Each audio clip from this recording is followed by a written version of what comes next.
무엇이야?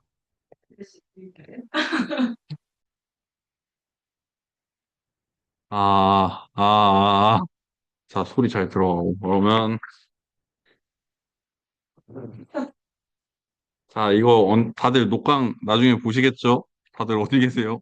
그, 자, 그러면 시작을 할게요. 잠깐만. 근데 어차피 여경님이 늦으신다고 하셨던 거 맞죠? 부트캠프 때문에.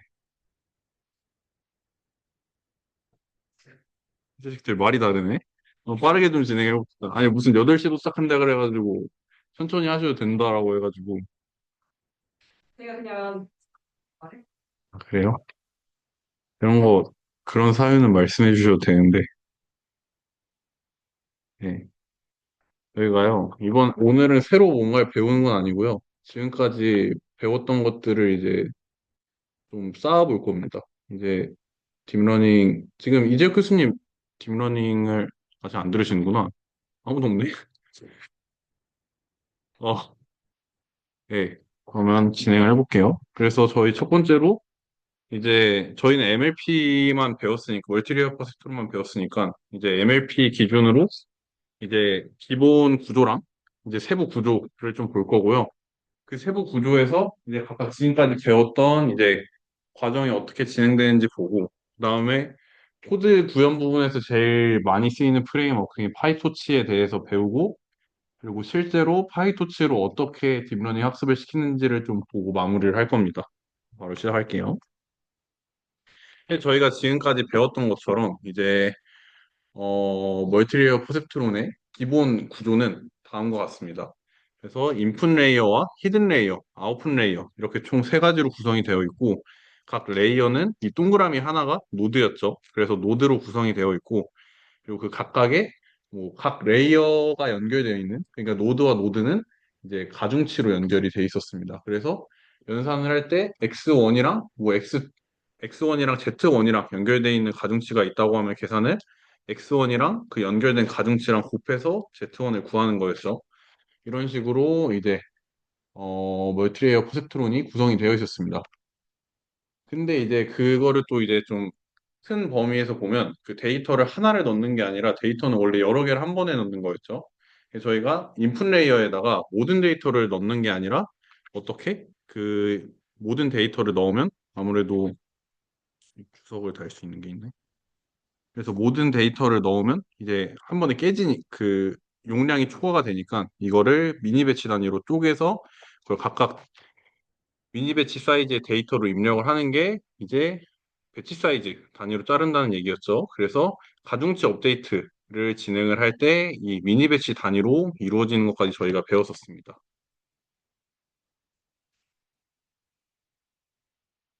안 써야겠다. 네, 그래서 이제 그러면 이제 기본적인 구조는 그랬고 세부적인 구조들을 좀 봅시다. 저희가 앞에 있었던 이 구조를 지금 그 사이사이에 이제 넣을 수 있는 옵션들로 채워준 거예요. 그래서 처음부터 어떻게 보냐면, 자, 일단 정확하게 계산을 하려면 저희가 원래는 그 편향, 바이어스라는 값도 있었죠. 그래서 X1에서 Z1으로 넘어갈 때 가중치뿐만 아니라 바이어스까지 표시를 해주는 게 원래 정석대로 계산을 하는 겁니다. 그래서 이 편향을 더해주는, 뒤에서 연산이 있으니까 뒤에서 연산을 좀 보도록 하고, 그래서 그러면 그 선형 연산을 통해서 이제 Z1 값을 구하면 저희가 그거를 액티베이션 펑션에 넣기 전에 이제 배치 노멀리제이션 그러니까 이 값들이 분포가 되어 있는 거를 어느 정도 정규화시켜서 이제 데이터 분포를 이쁘게 만들어주는 방식이 있었죠. 그리고 이 배치 노멀리제이션을 지난 다음에 저희가 비선형 함수인 액티베이션 펑션을 지나서 이 A1이라는 값을 구해줬습니다. 그래서 이 A1 각각 노드별로 A2, A3까지 구해진 다음에 드롭아웃이라는 기법으로 이 노드를 살릴지 죽일지를 결정을 합니다. 그래서 해당 드롭아웃까지 지나서 최종적으로는 A1 프라임이랑 A3 프라임이 나오게 되는 겁니다. 결론적으로 저희가 여기서 모든 게 생략이 돼 있어서 X1에서 선형연 그 가중치를 곱해서 Z1이 된 것처럼 보이지만 사실은 이런 과정을 거쳐서 최종적으로 Z1이라는 값이 생성이 되더라라는 겁니다. 자, 그러면 이 각각의 연산이 어떤 식으로 진행이 되는지 한번 자세히 알아보도록 합시다. 그래서 저희가 그 앞에서 말했던 X1에서 Z1, 그러니까 X1의 가중치를 곱하고 편향을 더해주는 그 과정을 저희는 어핀이라고 얘기를 합니다. 그 다음에 Z1에서 Z1 프라임으로 갈 때 얘를 저희는 배치 노멀리제이션을 진행을 한 거고요. 그리고 fx 활성화 함수를 지났을 때 그거를 이제 액티베이션 펑션이 지났다고 얘기를 하고 그 다음에 드롭아웃을 통해서 해당 노드의 활성화 값을 살릴지 죽일지를 결정한 다음에 최종적으로 아웃풋으로 보내주는 과정이 있습니다. 자, 그러면 이제 하나하나 좀 뜯어봅시다. 자, 어파인 계층은 입력 값에 이제 선형 변환을 수행해서 다음 층으로 전달하는 겁니다. 자, 선형 변환이라고 하는 것은 저희가 어떻게 진행이 되는 거냐면 그냥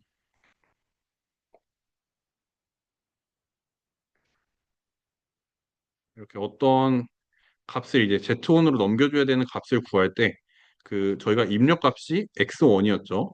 그리고 제가 왜 이러고 있냐면 그 아이패드를 팔았어요. 아이패드를 팔아서 그 아직 주문을 했는데 아직 안 와서 지금 이 상태인 겁니다.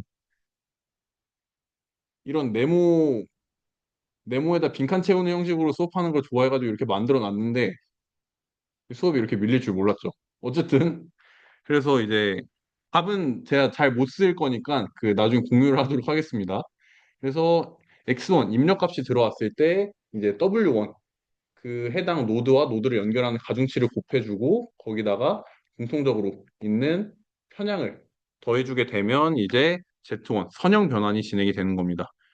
자, 그러면 이 선형 변환은 어떻게 진행이 되냐라고 한다면 지금 답을 정리를 해놨으니까 답을 보고 정확하게 얘기를 합시다. 이런 선형 연산은 저희가 사실은 예를 들어서 7이라는 값이 인풋으로 들어왔을 때 뭐 가중치가 3이고 바이어스가 1이다. 그럼 저희가 어렵지 않게 계산을 할 수 있죠. 그럼 7 곱하기 3 더하기 1 하면 Z1 값이 22가 되는 거죠. 자, 이런 식으로 이 굉장히 간단한 곱셈과 덧셈으로도 바꿀 수 있기 때문에 얘를 선형 변환이라고 얘기를 하는 거고, 자, 선형 변환을 잘하는 이제 하드웨어는 물론 CPU도 계산을 할 수 있어요.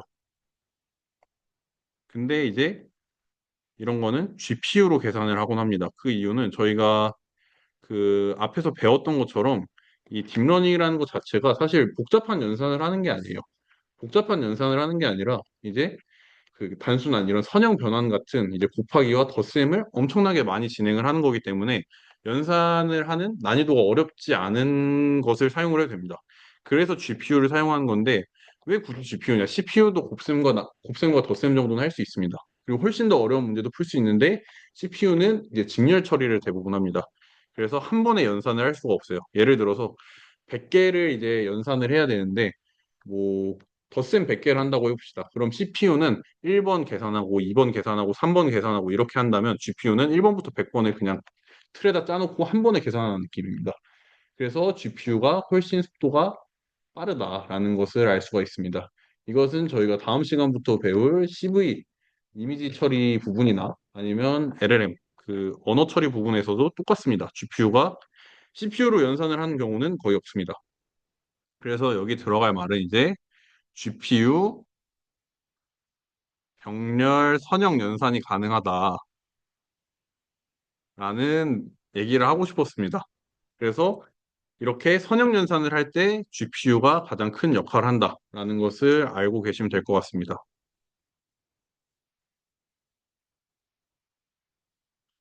그 다음으로 이제 배치 노멀리제이션인데요. 배치 노멀리제이션이라는 것은 이제 어려운 것이 아닙니다.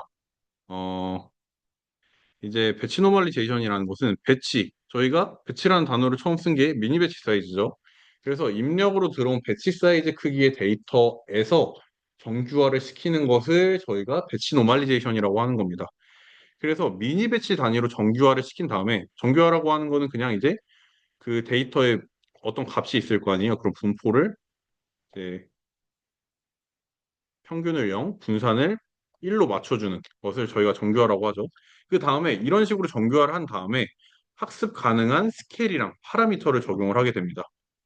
이 스케일이랑 파라미터 적용 방식은 어렵지 않습니다. 그냥 어떤 뭐 예를 들어서 K 값이 있으면 거기다가 스케일 값을 곱해주고 시프트 값을 더해주면 되는 겁니다. 그래서 저희가 이 스케일 값 그리고 시프트 값은 저희가 이 딥러닝 과정에서 학습이 가능한 파라미터입니다. 그래서 이제 저희는 지금 오늘은 이제 피드포워드 과정만 보지만 이제 백프로파게이션 때 이 스케일과 시프트 값을 업데이트 시키면서 적합한 배치 노멀리제이션이 될 수 있게 이제 파라미터를 학습을 한다라고 생각을 하시면 되겠습니다. 자, 그러면 다음으로 넘어갈게요.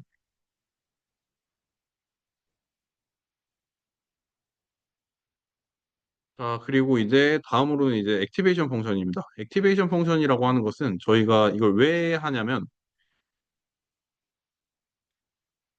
저희가 앞에서 이제 업fin 계층 그러니까 선형 연산을 할 때는 저희가 크게 변한 것이 사실은 없습니다. 그냥 어떤 값으로 이제 들어가기 조금 더 이제 편하게 구성을 해주는 거지. 사실은 업fin 계층에서는 뭐가 바뀐 거냐면 값의 스케일만 바뀌었다고 생각을 하시면 됩니다. 그래서 어떤 이제 분할을 할 때 새로운 공간으로 창출이 된 건 아니에요. 근데 이 액티베이션 펑션은 저희가 뭐였죠? 비선형 함수를 사용을 한다고 했었죠. 그렇기 때문에 그 값이 비선형성, 그러니까 원래 나누어지지 않던 값들이 나누어질 수 있는 공간으로 바뀌게 됩니다.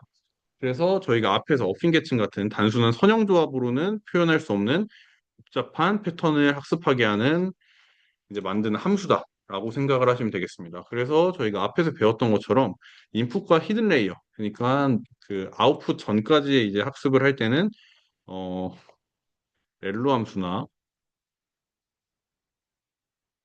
렐로 함수나 뭐 시그모이드, 뭐 하이퍼볼릭 탄젠트 이런 것들을 사용을 했고 아웃풋에서는 저희가 대부분의 확률값으로 표현을 해주기 때문에 회귀 문제가 아니라면 거의 이제 소프트맥스 함수를 사용을 한다고 했었죠. 그래서 이렇게 인풋과 히든 그리고 아웃풋에서 사용하는 이제 액티베이션 펑션도 상이하구나를 기억을 하시면 될 것 같습니다.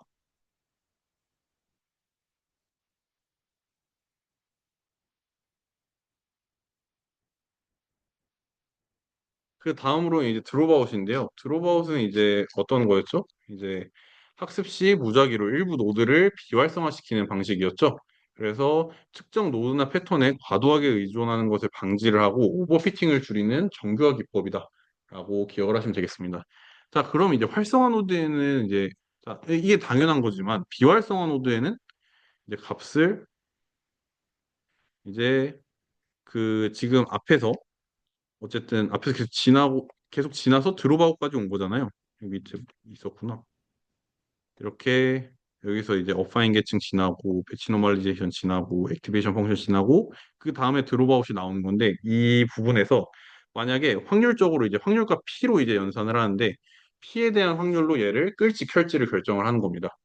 그래서 만약 이 노드가 끄는 걸로 결정이 됐다라고 하면 그냥 지금까지 나온 값에 A1에다가 곱하기 0을 해주면 됩니다.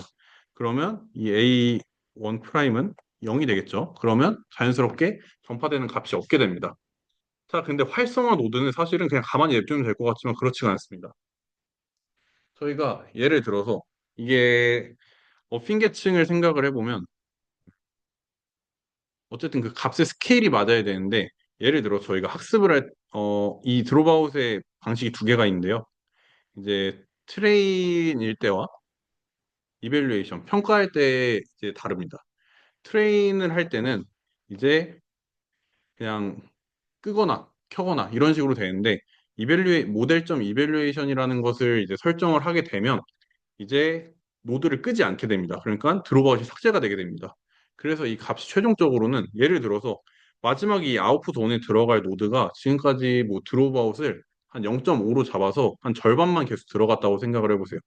근데 이벨루에이션을 진행을 할 때는 드롭아웃을 적용을 하지 않는다고 했으니까 거기 있는 모든 노드의 합이 들어가게 되겠죠. 그러면 실제로 이벨루에이션을 했을 때는 아웃풋의 값이 더 커지게 됩니다. 이거를 방지하기 위해서 저희는 트레인 모델에서 활성화 노드, 그러니까 비활성화되지 않은 노드에다가는 어떤 것을 곱해주냐면 곱하기 1분의 P를 곱해줍니다. 그래서 최종적으로는 어떤 느낌이냐면 이 액티베이션 펑션까지 지난 값에다가 얘는 그러면 활성화 노드예요.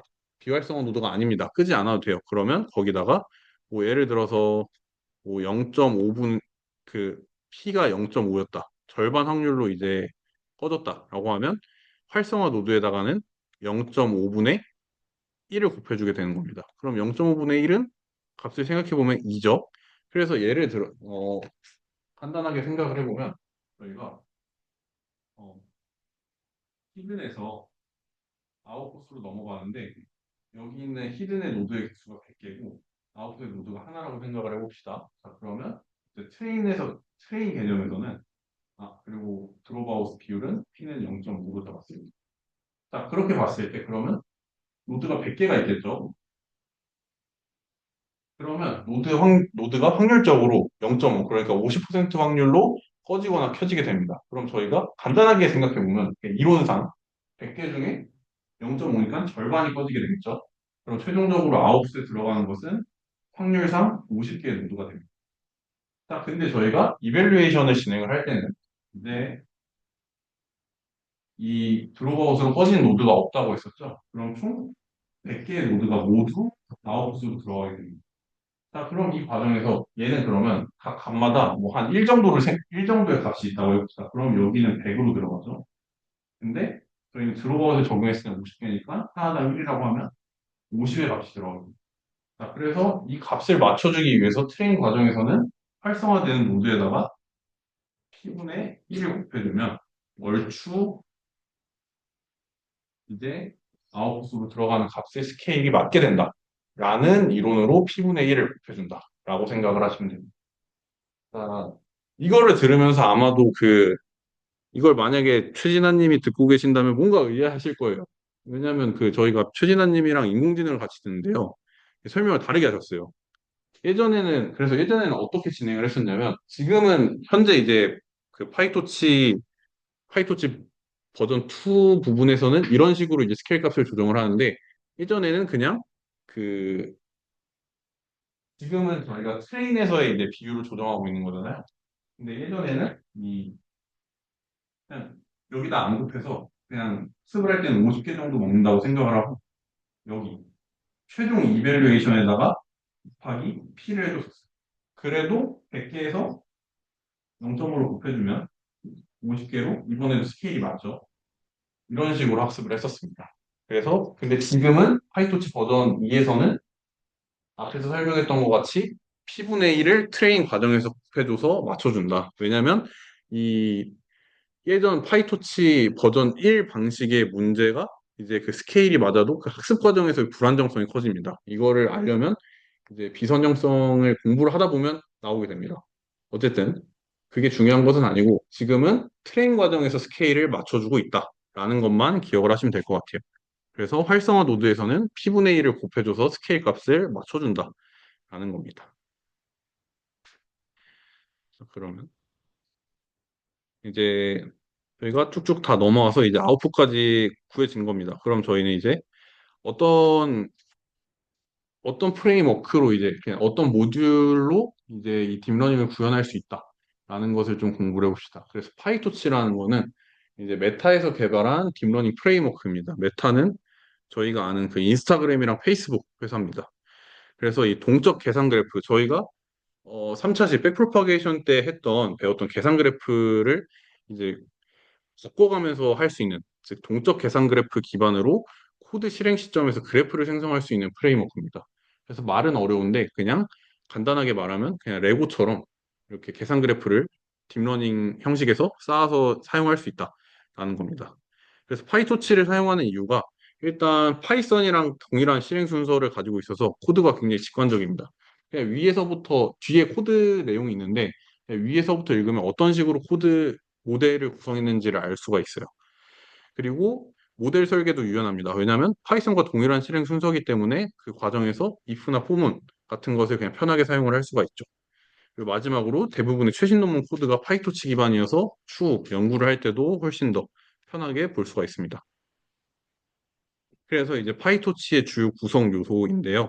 자, 이거는 아마도 이제 텍스트 쓰는 그게 있겠죠.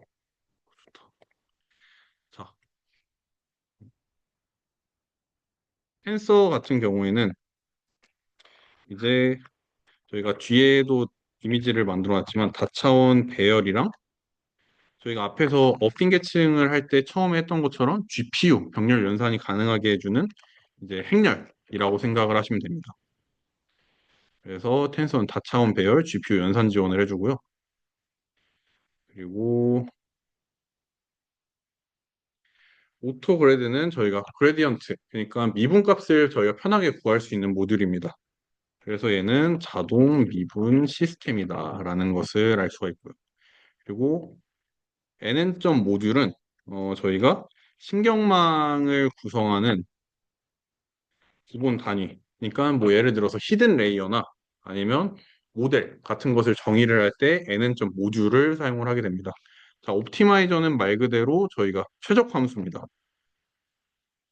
그래서 파라미터 갱신 알고리즘을 제공을 하더라. 그래서 이 파라미터 갱신 알고리즘이라고 한다면 저희가 4차 시에 배웠던 아담이나 아니면 저희가 제일 처음에 배웠던 SGD나 이런 것들을 제공을 한다라고 생각을 하시면 되겠습니다.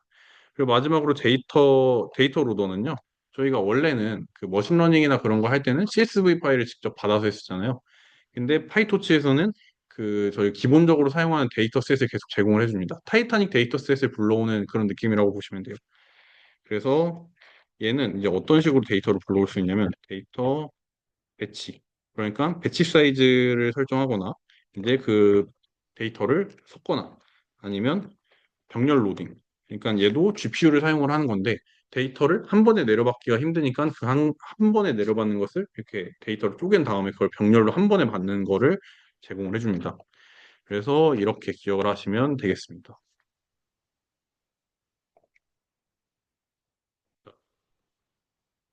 그래서 이제 텐서라고 하는 게 뭐냐라고 한다면 저희가 뭐 넘파이에서 뭐 넘파이 어레이라는 그런 행렬이 있었죠. 그거랑 똑같다고 생각을 하시면 돼요. 근데 그거를 파이토치에서 사용을 하다 보니까 이제 텐서라는 기본 단위로 이제 설정을 했다고 보시면 됩니다. 그래서 이제 이 넘파이 어레이랑 굉장히 비슷하지만 아니 그냥 똑같다고 보시면 되는데 똑같지만 이제 GPU 연산이 가능하다라는 차이점이 있습니다. 그래서 말도 똑같습니다. 이제 스칼라 값은 이제 0차원에서 그냥 한 값을 하고 벡터는 1차원에서 이런 식으로 어, 열 행렬 아니면 행행렬을 제공을 해주고요. 그리고 매트릭스 그러니까 2차원에서는 이제 행렬을 제공을 해주고 텐서는 2차원 이상의 이 텐서들을 전부 텐서라고 저희가 얘기를 합니다. 그래서 그냥 이런 게 있구나라고 생각을 하시면 되겠습니다.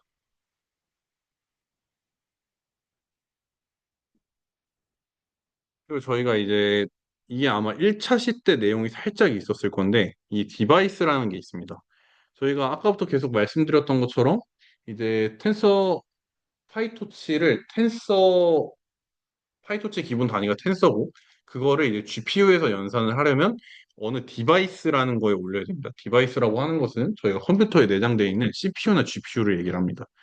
그래서 그 디바이스에 이제 올릴 수 있는 그 코드를 찾아야 되는데요. 그래서 이제 만약에 내가 이 텐서를 CPU에 올렸다 하면 똑같이 모델도 CPU에 올라가 있어야 되고 만약에 텐서를 GPU에 올렸다 그러면 모델에 모델도 GPU에 올려야 됩니다. 그래서 모델과 텐서가 같은 디바이스에 있어 연산이 가능하다. 자, 그래서 이 코드를 보시면 자, 토치점 디바이스는 이제 그 해당 컴퓨터에 사용할 수 있는 후다 라이브러리 그러니까 엔비디아 GPU가 엔비디아 GPU가 있는지 없는지에 대해서 이제 확인을 하게 됩니다. 그래서 만약에 토치점 후다 이즈 어벨리어블 그래서 GPU가 있다 그러면 이 디바이스 변수에다가 그 CUDA라는 문자열을 저장을 해주고 그렇지 않으면 CPU를 저장을 해줍니다. 자 그러면 이렇게 저장을 하게 되면 디바이스에 뭐 GPU가 있으면 문자열 CUDA가 저장이 될 거고 없으면 CPU가 저장이 되겠죠. 자 그럼 여기다가 X는 토치점 뭐 이거는 이제 랜덤한 텐서를 생성하는 건데 3 곱하기 3에 그래서 디바이스는 이제 디바이스 그러니까 위에서 정의한 디바이스에다 저장을 하게 됩니다. 그러면 X가 만약에 GPU가 있는 상황이면 그러면 똑같이 지금 여기도 디바이스는 디바이스를 했으니까 X가 GPU에 올라가게 되겠죠. 자, 그리고 이제 모델은 모델.2 디바이스 이것도 모델을 GPU에다 올리게 되겠죠. 그러면 지금 X랑 모델이랑 같은 GPU 혹은 CPU에 올라가 있죠. 그러면 모델 X를 했을 때 그러면 Y가 계산이 가능하게 되는 겁니다. 왜냐하면 둘 다 지금 같은 디바이스에다 그 텐서를 올렸기 때문에 텐서 모델을 올렸기 때문에 이렇게 볼 수가 있다라고 기억을 하시면 되겠습니다. 이거면 아이패드 가져오지.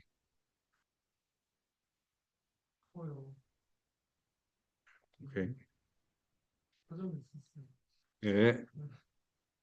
그래서 이제 스트럭처럴 디자인을 간단하게만 좀 보면 이제 파이토치 모델 같은 경우에는 이제 저희가 계속 배웠던 저희가 배운 게 아니라 이제 저희 학과에서 배웠던 클래스 기반의 모델 구조로 설계를 합니다. 그래서 이런 식으로 클래스 모델, nn 모듈을 설정을 하고 그리고 그냥 위에서부터 모델 구조를 확인을 하면 됩니다. 자, 데피니션 이닛을 해놓고 인풋 디멘션을 784, 히든 디멘션을 256, 아웃풋 디멘션을 10 이렇게 잡은 거고 그리고 보시면 이 FC는 이제 fully connected라는 것의 약자인데 그냥 어파인 계층이라고 생각을 하시면 됩니다. 그래서 얘는 좀 리니어 선형 연산으로 인풋 디멘션과 히든 디멘션을 연결하겠다라고 하는 거면 첫 번째 노드가 지금 인풋이 744개였죠. 784개. 이거를 히든 디멘션 256개 노드에 연결을 했다라고 생각을 하시면 됩니다. 그리고 그 다음 풀리 커넥티드 2에서는 똑같이 선형인데 히든 디멘션을 아웃풋 디멘션에 연결을 했죠. 그러면 이 256개 노드를 10개 아웃풋 노드에다 연결했다. 이렇게 보시면 됩니다. 그리고 그 밑에 정의되어 있는 definition forward를 보면 얘는 순전파를 과정 어떻게 진행할 거냐라고 저장을 해놓은 겁니다. 자, 보시면 얘는 x는 f.rel로 self.fully connected 1 x라고 나와 있죠. 자, 그러면 이거는 fully connected 1 그러니까 input dimension이랑 hidden dimension을 연결할 때 함수를 렐로 함수를 사용하겠다라고 정의를 한 겁니다. 그럼 여기는 activation 펑션이 렐로 함수가 되겠죠. 그리고 fully connected 2에서는 그냥 지금 x로 들어갔죠. 그러면 얘는 그냥 액티베이션 없이 연결하겠다라고 저장이 된 겁니다. 이런 식으로 이제 클래식 기반의 모듈 구조를 이제 저장을 해놓고 모델을 구조를 찾을 수 있다. 그래서 저희가 어렵지가 않습니다. 이렇게 풀리 커넥티드 1, 2번만 쌓았지만 뭐 3, 4, 5, 6, 7 이런 식으로 쌓아서 그냥 노드의 개수를 조정을 하면서 이거 뭐라 그러지? 손으로 핸드메이드 모델 수정하는 거 DIY가 가능하다라는 것을 기억을 하시면 될 것 같습니다. 그래서 이 사이사이에 저희가 오늘 배웠던 배치 노멀리제이션이나 드롭아웃이나 뭐 아니면 액티베이션 펑션을 바꾼다든가 이런 식으로 진행을 할 수 있는 거죠.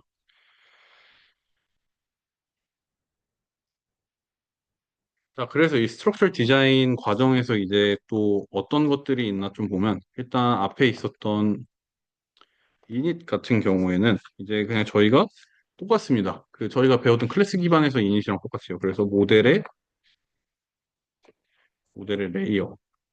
레이어를 선언해 주는 겁니다. 그래서 뭐 모델의 레이어를 선언을 해주고 그래서 이닛을 해서 뭐 아까 했던 것처럼 풀리 커넥티드 1번, 풀리 커넥티드 2번 이런 식으로 레이어를 어떻게 연결할 건지에 대해서 선언을 해주는 겁니다. 자, 그리고 forward 함수는 이제 입력에서 출력, 연산을 정의를 하게 됩니다. 그러니까 이거는 말 그대로 업신 계층, 즉 순전파 과정을 이제 정의를 해주는 거죠. 그리고 활성 함수 같은 경우에는 그냥 말 그대로 뭐 nn.렐로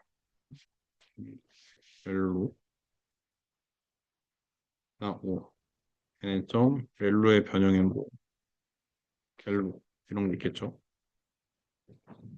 이런 식으로 이미 정의되어 있는 이제 활성 함수들을 사용을 할 수가 있다라는 겁니다.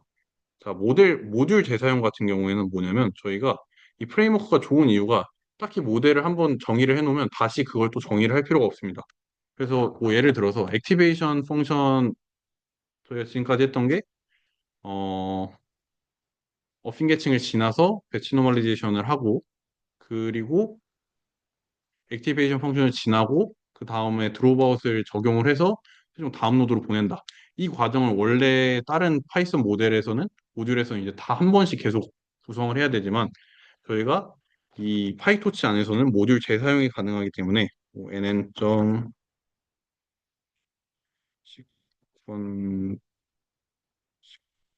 파일이나 아니면 nn.모듈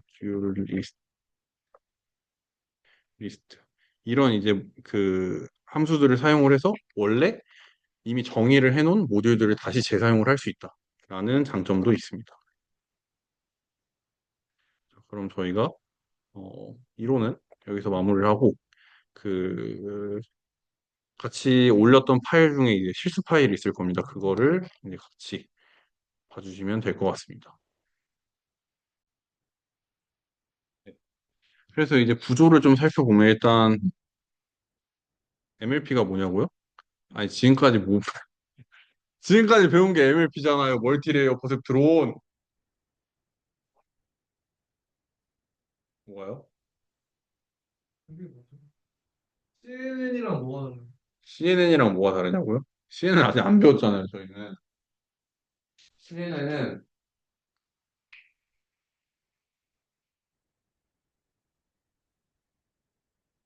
왜냐면 CNN이 더 좋지 않나요? 저희는 아직 안 배웠잖아요. 그러면 이거 왜 배워요? 그러니까 MLP가 어쩔 때 말씀. 자,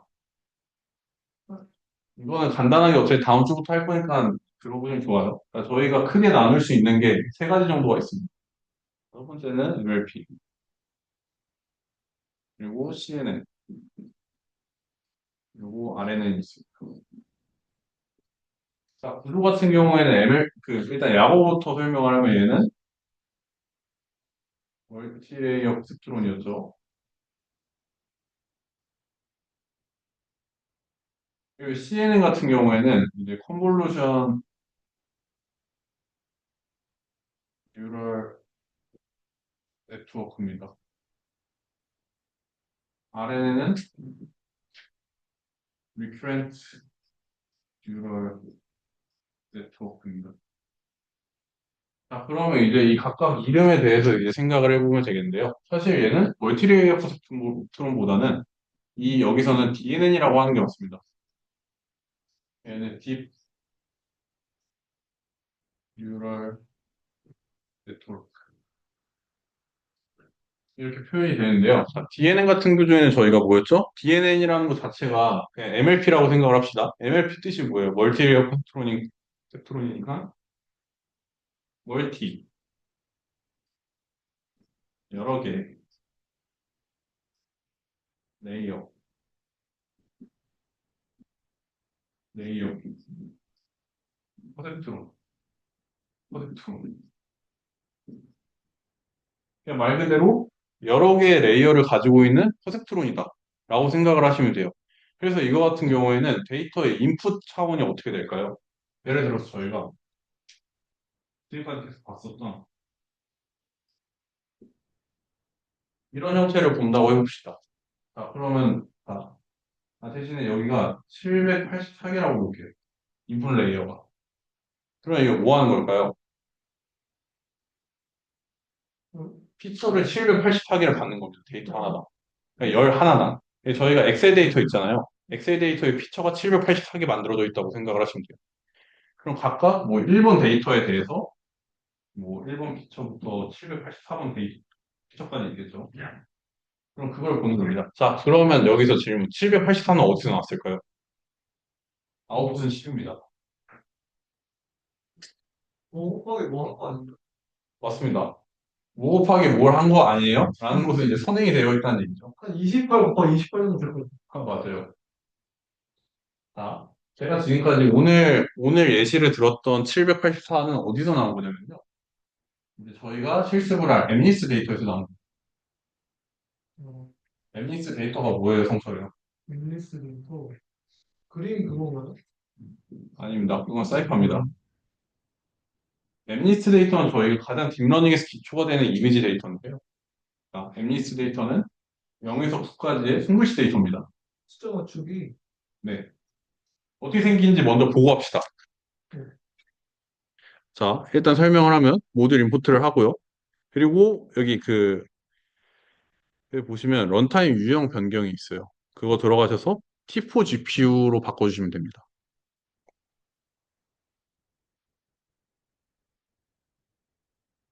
자, 이렇게 임포트가 되고 그리고 아까 했던 것처럼 if tochic.cuda is available 그러니까 이제 GPU가 있으면 저희는 방금 T4 GPU로 설정을 했으니까 나오겠죠.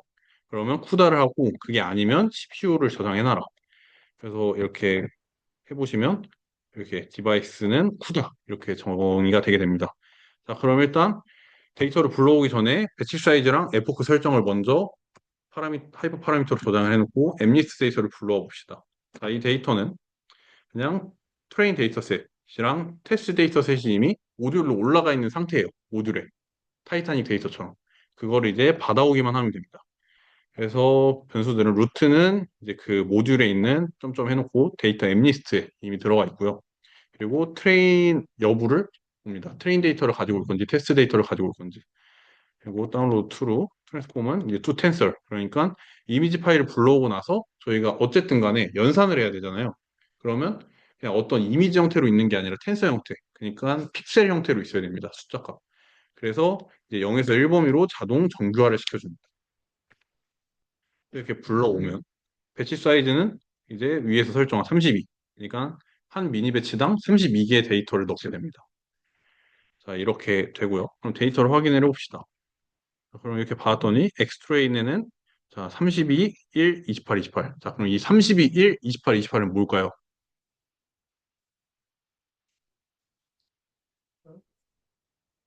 32, 1, 28, 28. 이거는 차원을 얘기를 합니다. 그래서 얘는 지금 4차원 텐서예요. 어떤 상태냐면요. 저희가 나중에 이제 그 다음 주부터 배울 이 CNN을 보시면 이미지가 저희가 보는 빛의 삼원색 그러니까 RGB 스케일 채널로 나눠져 있습니다. 그래서 사실 이미지가 한 장에 있어도 빨간색 채널 하나, 파란색 채널 하나가 아니라 초록색 채널 하나, 파란색 채널 하나 이렇게 나눠져 있는데요. 자, 일스트레이터 같은 경우에는 저희가 이 밑에 함수를 실행을 시켜보면 이렇게 흰색이랑 검은색으로만 이루어져 있습니다. 이것을 저희가 그레이스케일이라고 얘기를 하는데요. 그레이스케일은 채널이 하나입니다. 그래서 여기 있는 이 두 번째 채널, 두 번째 있는 숫자는 이제 채널의 개수를 얘기를 합니다. 그래서 얘가 1인 걸 보면 얘는 이미지 하나, 그러니까 채널이 하나로 이루어져 있는 그레이스케일의 데이터구나 라는 것을 알 수가 있고요. 그럼 이 32는 뭘까요, 성철이?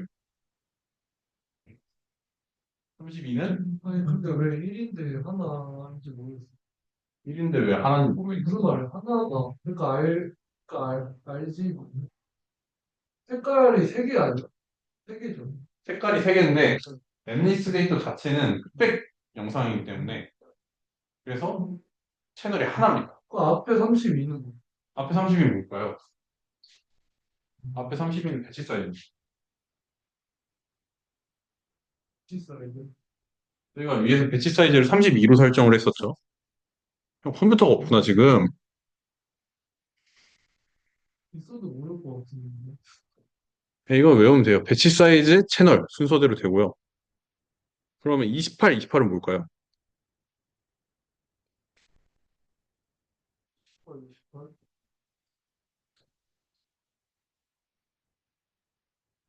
얘네는 픽셀입니다. 그래서 이거 화질이라는 거 있잖아요. 그래서 이 엠니스 데이터는 뭐냐면 이렇게 뭐 숫자가 있을 때 가로 28픽셀, 세로 28픽셀 이렇게 이루어져 있는 데이터입니다.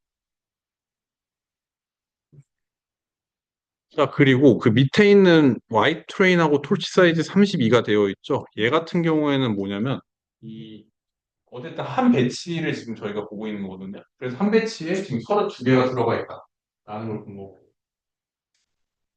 자, 그러면 이 한 배치 사이즈에 들어있는 32개는 그럼 각각 Y 트레이는 뭐죠? Y 트레이는 라벨 값이죠. 그러니까 뭐 예를 들어서 이렇게 되어 있으면 얘가 뭐 X 트레인에 있는 뭐 1번 데이터면 Y트레인에 있는 1번 데이터는 0. 이렇게 라벨링이 되어 있어요. 그래서 학습을 시키려면. 아, 이런 이미지는 0이다. 라는 것을 알려주기 위해서. 자, 그러면 여기까지는 이해가 됐나요? 자, 이렇게 돼 있고. 그러면 다시 업로드로 들어와서 아까 788하는 게 왜 나온 저희가 원래 이미지를 처리를 할 때는 MLP를 쓰지 않아요. 이미지를 처리할 때는 아까 말했던 컨볼루션 뉴럴 네트워크를 사용합니다. 근데 왜 MLP를 하냐? MLP로도 할 수 있어요. MLP로도 분류 가능합니다. 자, 보시면 MLP로 그럼 넣으려면 어떻게 해야 되냐면요. 저희가 이미지가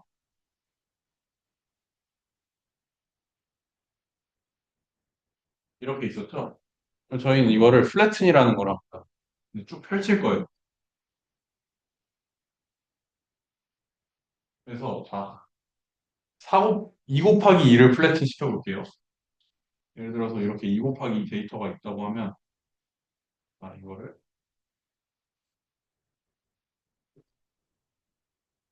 이런 식으로 펼치는 거를 플래튼이라고 얘기를 합니다.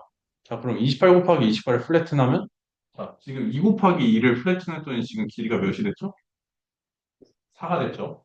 자, 그러면 28 곱하기 28을 플래튼을 시키게 되면 얘는 4가 나온 거는 그냥 말 그대로 픽셀 개수를 지금 플래튼 시킨 거죠. 그럼 얘도 픽셀 개수가 28 곱하기 28개 있으니까 얘를 플래튼을 시키면 이 길이가 784개가 되더라. 라는 얘기를 하고 있는 겁니다. 자, 그러면 데이터 하나당 지금 784개의 값이 있는 거죠. 자, 그럼 이거를 784면 0번부터 783번까지 숫자를 붙일 수 있죠, 파이썬에는. 그러면 저희는 이거를 그대로 인풋 레이어에 넣을 겁니다. 그래서 처음에 이 엠리스 데이터를 MLP로 학습을 시킬 때는 인풋에 넣을 수 있는 노드의 개수가 784개가 돼야 되는 거예요. 그래서 뭐 이렇게 좀 784개가 있으면 자, 0번을 첫 번째, 783번을 마지막 레이어 이런 식으로 하나씩 넣을 수 있는 겁니다. 자, 그러면 얘를 가지고 이제 그대로 학습을 시키면 되는 거예요. 자, 그럼 그대로 한번 봐봅시다. 근데 기본 구조를 설정할 때 그래서 저희가 처음에 아까는 풀리 커넥티드 1에서 그냥 784로 시작을 했는데 여기서는 일부러 28 곱하기 28로 적어놨죠. 이거는 아 무조건 데이터의 형태가 28 곱하기 28,28이니까 얘를 처음 인풋 레이어는 무조건 28 곱하기 28 형태로 받아줘야 되는 겁니다. MLP에서는. 자, 그리고 그러면 그 다음 레이어, 히든 레이어에는 512개. 그러면 그 다음 히든 레이어에서 그 다음 히든 레이어로 갈 때는 512에서 256개. 그리고 마지막 아웃풋 레이어로 갈 때는 무조건 10개를 잡아줘야 됩니다. 그 이유는 저희가 라벨 값에 있습니다. 그래서 얘 같은 경우에는 아까 말씀드린 것처럼 0에서 9까지의 이제 라벨을 가지고 있기 때문에 총 라벨의 개수가 10개가 되게 돼 있어요. 그래서 뭐 히든 레이어는 뭐 몇 개를 쌓든 상관이 없습니다. 다만 마지막 아웃풋 레이어에서는 꼭 10개를 맞춰줘야 된다라는 중요한 이제 구조 형태가 있습니다. 그래서 뭐 나머지는 뭐 배치 노멀리제이션이나 드롭아웃 같은 거를 이렇게 넣어주면 되고요. 그래서 forward 이렇게 순서대로 넣어주고 forward에다가 이제 어떤 순서로 스트럭처를 쌓을 건지 정의를 해주면 됩니다. 그러면 실행을 해주고요. 자, 그리고 이니셜리제이션이랑 옵티마이저 설정도 가능한데요. 여기서는 크게 다루지 않겠습니다. 어차피 성능이 그렇게 좋지 않아요. 세부 구조는 이제 그냥 이대로 그냥 작성을 해주시면 될 것 같습니다. 이렇게 해주시면 이렇게 네트워크에 이렇게 정리가 된 거를 알 수가 있죠. 자, 그러면 나머지는 이제 다 GPT입니다. 그냥 평가지표랑 손실함수 정의를 해놓고 검증 데이터셋. 그러니까 저희가 머신러닝 똑같이 학습을 시킬 때 이제 발리데이션 셋을 잡죠. 뭐 전체 데이터가 있으면 이 중에서 뭐 이만큼을 트레인으로 잡고 이만큼을 발리드로 잡아서 이제 검증 데이터셋을 보고 이제 어떻게 학습을 진행을 하면 좋을지를 보죠. 그리고 최종적으로는 테스트 데이터를 이제 성능을 확인하고 얘도 똑같습니다. 트레인 데이터를 트레인이랑 발리드로 나눈 다음에 성능을 확인해 가면서 이제 계속 최적화를 시키는 거예요. 자, 그러면 얘를 학습을 시켜봅시다. 이렇게.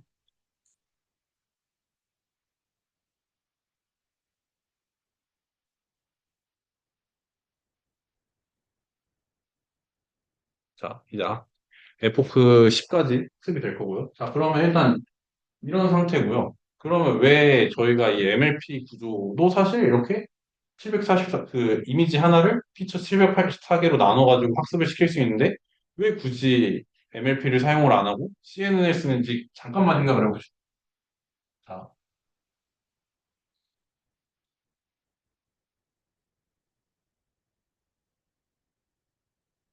MLP의 구조는 이미지 처리에서 가장 치명적인 문제가 하나 있는 게 이제 로컬 정보가 없어집니다.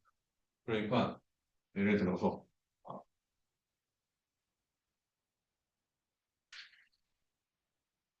이렇게 사람이 있어요. 그러면 뭐 여기 눈이 있을 거고, 코가 있을 거고, 입이 있겠죠. 자, 그러면 한번 봅시다. 이걸 이미지를 전체로 봤을 때는 어떤 게 가능하냐면, 어, 눈이 여기 있네? 그럼 그 옆에 또 눈이 있겠다. 이거를 파악이 가능하죠. 근데 이걸 플래튼 시켰다고 해봅시다. 그러면 쭉 있을 건데, 뭐, 여기는 또, 여기 이렇게 순서대로 자르니까, 여기는 또 비어 있을 거고, 여기 살짝 살짝 뚜물뚜물 차 있고, 이런 식으로 이루어지기 때문에 그 위치에 대한 정보를 인식을 할 수가 없어요. 모델. 사람하고 똑같습니다. 그림을 이렇게 쭉 이렇게 일자로 잘라놓으면 그거를 인식할 수가 없겠죠. 그거를 이제 해결을 하기 위해서 어떤 식으로 진행을 하냐면 컨볼루션 연산이라는 것 자체가 이제 행렬 그걸 어떻게 진행을 하냐면 이미지 데이터를 이제 플래튼 시키지 않고 그냥 그 상태로 이제 학습을 합니다. 그래서 예를 들어서 이제 커널이라는 걸 사용을 하는데 이건 다음 시간에 자세히 배울 거니까 그냥 이런 게 있구나 정도만 알고 계셔도 돼요. 이렇게 봤을 때 이미지를 이런 식으로 풀습니다. 그러면 그 다음으로 나오는 게 조금 작은 다른 이미지가 나오게 돼요. 이런 식으로 이미지를 변환을 해가면서 이게 지금 인풋 레이어라고 하면 이게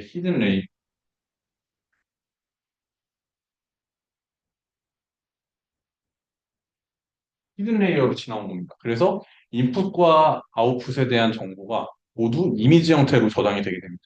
그래서 각각 아까 말했던 것처럼 이제 플래튼 시키면 사라지는 로컬 정보를 어느 정도 유지를 하면서 이제 학습을 시킬 수 있다. 그래서 이미지 분류에서 좋은 성능을 가지더라라는 것을 아시면 됩니다. 그래서 사실은 MLP 구조에서는 이 이미지 데이터를 처리를 하는 게 조금 어렵다. 그래서 어떤 걸 하냐면 아까 말했던 것처럼 그 이미지 데이터를 처리할 때는 대부분 CNN을 사용을 하고요. 텍스트 데이터 같은 걸 처리할 때는 N, RNN을 사용을 합니다. 그리고 대부분이 엑셀 데이터, 그러니까 정형 데이터를 처리를 할 때 저희가 이제 MLP를 많이 사용을 합니다. 설명하는 동안 학습이 다 됐네요. 자, 이런 식으로 학습이 됐고, 자, 테스트 로스랑 이제 어큐러시를 이렇게 잡을 수가 있습니다. 보시면 테스트 어큐러시도 MLP 구조만으로도 이만큼 올릴 수가 있어요. 그래서 결과 시각화를 해보면 이렇게 점점 에포크가 지나갈수록 이제 로스 값은 떨어지고 어큐러시는 올라가는 형태를 볼 수가 있습니다. 그래서 이런 식으로 구조를 바꿔서 진행을 해볼 수가 있다. 라는 것 정도를 기억을 하시면 될 것 같아요. 자,